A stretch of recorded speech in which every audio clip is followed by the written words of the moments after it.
আজ বানাবো সবারই ফেভারিট চিকেন পকোড়া।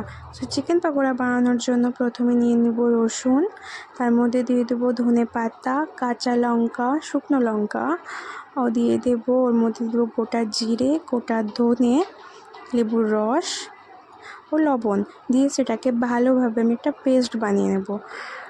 এবং দেখো এইদিকে আমি ভালোভাবে মাংসটা ধুয়ে নিয়েছি। এর মধ্যে দিয়ে দেবো হলুদ গুঁড়ো, লঙ্কার গুঁড়ো, কাশ্মীরি লঙ্কার গুঁড়ো, দিয়ে দেব চিকেন মশলা এবং যে পেস্টটা আমি করে রেখেছিলাম সেটাও দিয়ে দেব। এবং তার মধ্যে দিয়ে দেবো 2 চামচ ময়দা, 1 চামচ কর্নফ্লোর, একটা ডিম এবং তিল। সেটাকে ভালোভাবে মেখে নিলাম অ্যান্ড তারপর দিয়ে দিলাম দেখো মিট মশলা, গরম মশলা। সেটাকে মেখে নিয়ে আমি 1 ঘন্টার মতো রেখে দিয়েছিলাম।